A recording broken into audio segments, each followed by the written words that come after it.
Welcome to the Dog Liaison Podcast. I'm your host, Jenna. On this podcast, we are taking on the dog training industry and deconstructing what it means to train a dog. In fact, I believe only you are the expert in understanding and caring for your dog, not some magical dog whisperer. And with a lot of context and some coaching, you can realize your expertise in supporting your dog. And so without further ado, let's get into the episode.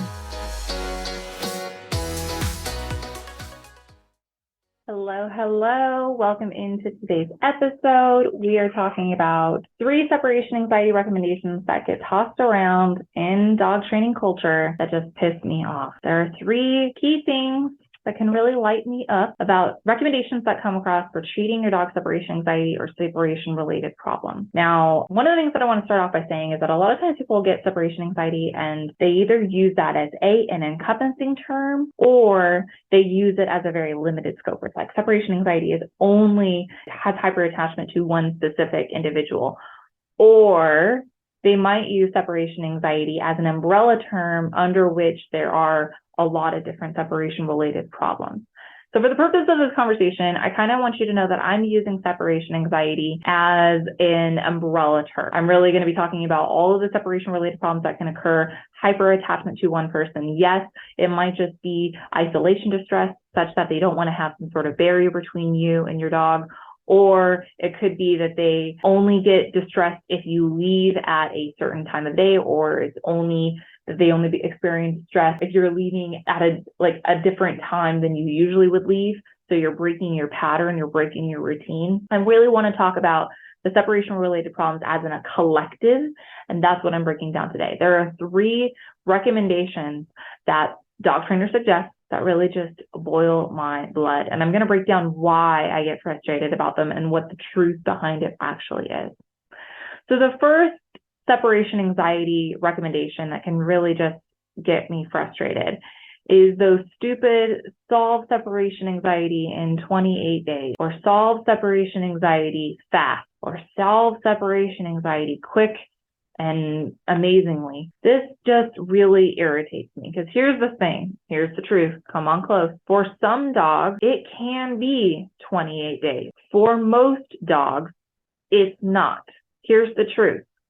If you have a dog whose quote unquote separation anxiety can be solved in 28 days, if that's really your dog, then you don't need to be paying for anything. If you truly have a dog whose separation-related problem can be magically cured as quick as 28 days, you should not be paying anyone a dime for that. Because what that really tells you is that your dog's separation distress, however form it takes, can be treated by means of a simple YouTube video, by going on Google and looking for the hottest tips and trying a couple things, and I promise you, your dog will feel all better. If your dog truly can be cured, so to speak, in 28 days of their separation-related problem, do not pay anybody for that. The only time that you should actually be paying is if, ironically, it's going to take longer than 28 days.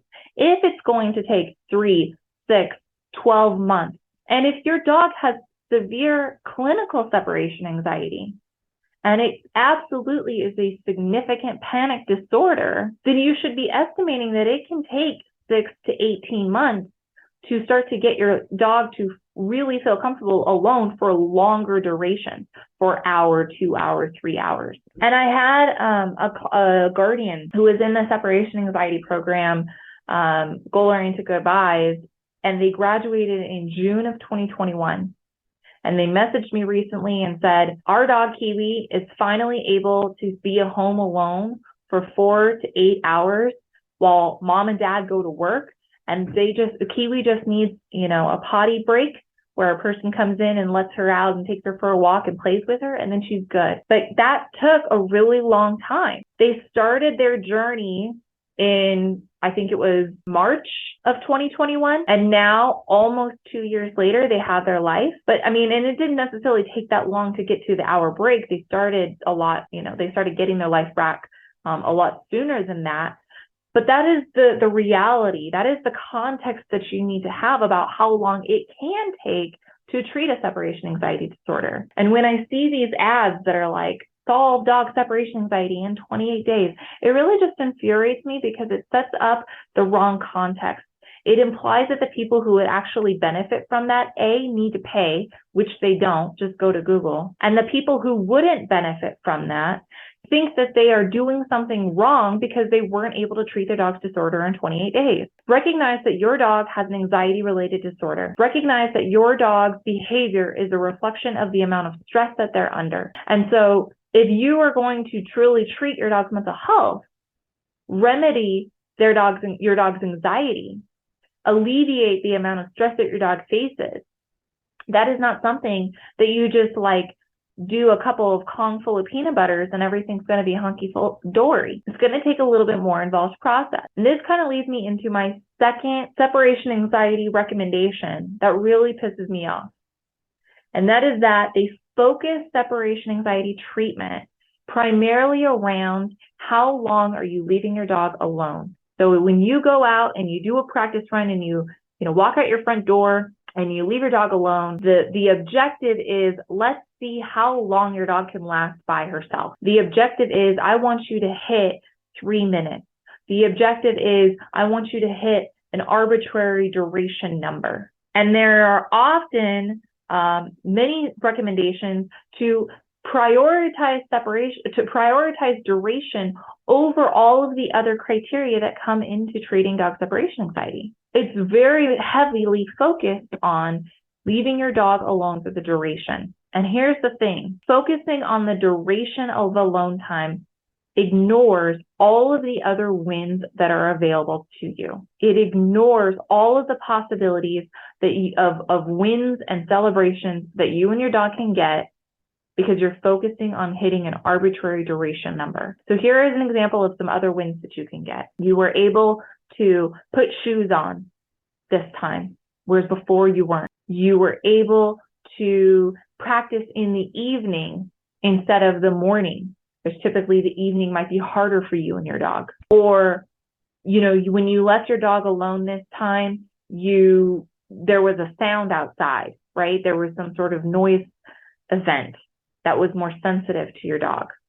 That's a harder criteria. When all you do is focus on the duration of alone time and you don't take into account all of these other variables that are impacting, quote unquote, the success rate, you are ignoring all of these opportunities for you to celebrate and win. So that's my second recommendation, is that when you're treating your dog separation anxiety, look beyond just how long can you leave your dog alone. Hey, Dog Guardian, it's me. I'm jumping in really quickly to remind you that we do have a free separation anxiety FAQ guide. It is 100% free. It's going to answer a lot of the common questions that we get from listeners.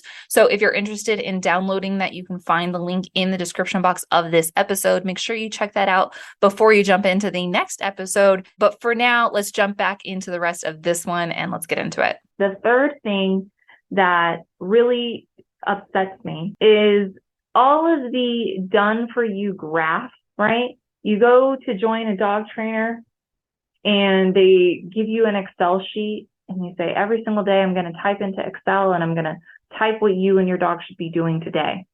And they tell you what to do. They say you're going to put on your shoes, you're going to walk out the front door and you're going to leave your dog alone. And then you're going to walk in after 13 seconds and you're going to come in and they're going to sit down. And they write out exactly step by step what you're going to be doing. Here's why I don't think this is a good idea, to hire someone who's going to write into a graph exactly what you should be doing. Here's why this isn't a good idea. Remember how I said in step 1 that your dog's recovery journey could take 3, 6, 12, 18, 24 months? Are you going to just continue to pay $1,000 a month for a trainer to type into an Excel sheet? Is that your plan? Because most of the trainers that do that are $1,000 a month. So are you just going to continue to dish out for the next 24 months money for a person to go into Excel and go into Google Sheets and copy and paste what you did yesterday and put it in? Wouldn't it be more cost effective for you to figure out how to input into the Google Sheets? For you to figure out to design what your goodbye should look like? Doesn't it make more sense for you to figure out how to increase or decrease the criteria based on your dog's needs? Isn't that strategic move better utilized in your brain than it would be in someone else's? Isn't that more cost effective? I'm really not sure why a person can call themselves a coach and be doing it for you. That's not what coaching is. Coaching is going to make sure that you understand the steps to create your own training plan. I kind of want to dig deeper at this point into number 2. And number 2, just to remind you, was when people are focusing on the duration of alone time, more so than the other wins, the other possibilities. They focus all of their attention on building out the duration longer and longer and longer without thinking or considering of the other possible wins. I want to unpack this one a little bit further. There are desensitization protocols, namely Melina DeMartini's and Julie Naismith's desensitization protocols. I have to say, I have taken nuggets from them. My signature method, goal-oriented goodbyes, definitely built upon their methodology, for sure.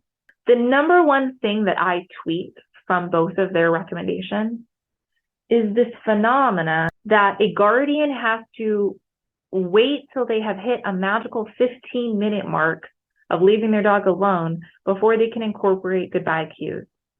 And goodbye cues are things like wearing shoes. Goodbye cues are things like grabbing your purse, putting on a jacket, taking a shower, any of these indications that you're actually leaving. Those are all goodbye cues. And in those other protocols, in Julie Naismith and Melina DeMartini's protocols, they really stress that you should be building up to a magical 15-minute mark before you end up bringing in your goodbye cues. And what ends up happening under this belief is that you end up standing outside in your pajamas and slippers, freezing because you weren't able to put on any goodbye cues. And this, by the way, is what happened to Kiwi's guardian. Kiwi was the dog who's now being left alone. This is what happened to her guardian before she ended up doing goal-oriented goodbyes. She's standing outside in the cold in her slippers for 30 minutes because, yes, her dog was comfortable. No, her dog wasn't barking. No, her dog wasn't chewing and everything, but it was completely impractical. And she's freezing. And she's messaging me like, this ain't the vibe. I'm really not sure why we have this idea that we need to build in the duration before we can incorporate some of these other goodbye cues. Here's a visual of how I think that we should be working with dogs. It should be that when we are working through separation anxiety, we increase duration just slightly, and then we increase the goodbye cues. We put in the goodbye cues, and then we increase the duration just slightly, and then we incorporate the goodbye cues. And then we increase duration slightly, and then we incorporate goodbye cues. As opposed to, so we do this little teeter-totter thing where we're going up and up and up together, as opposed to what those other training protocols recommend, which is you build up the 15 minutes in duration, and then you go all the way back down to 0 seconds, just so that you can start to incorporate goodbye cues. This seems really impractical to me. And my recommendation for you is that if that's the protocol you're typically doing right now, then I want you to go to my How to Treat Dog Separation Anxiety YouTube video. It just dropped today. It's in the link in my bio. And if you're listening to this on our podcast, we will make sure that it's in the description notes for you so that you can easily access it. Because that's a full A to Z tutorial. Now, full disclosure, it's a 40-minute tutorial. It's quite comprehensive. But it's an A to Z tutorial on our methodology for goal-oriented goodbyes on how we desensitize your dog to feeling comfortable alone. So if you're interested in learning about goal-oriented goodbyes, check the show notes in the description box below. If you're listening to this episode, we really appreciate you hanging out with us till the end. We hope that you have a fabulous rest of your day, and we will talk very soon. We hope you enjoyed this episode of the Dog Liaison podcast. If you did, it would help us tremendously if you subscribed to the show, left a review, and or shared with a friend. You can either post on your Instagram stories, make sure you tag me if you do, or send it directly through an email or a DM straight to a friend, letting them know, hey, this episode really made me think of you. Info on how to work with me and the Dog Liaison team is linked in the description box, or you can go to getacalmdog.com. We look forward to having you in the next episode. Until then, give your dog a treat for me, and we'll talk soon.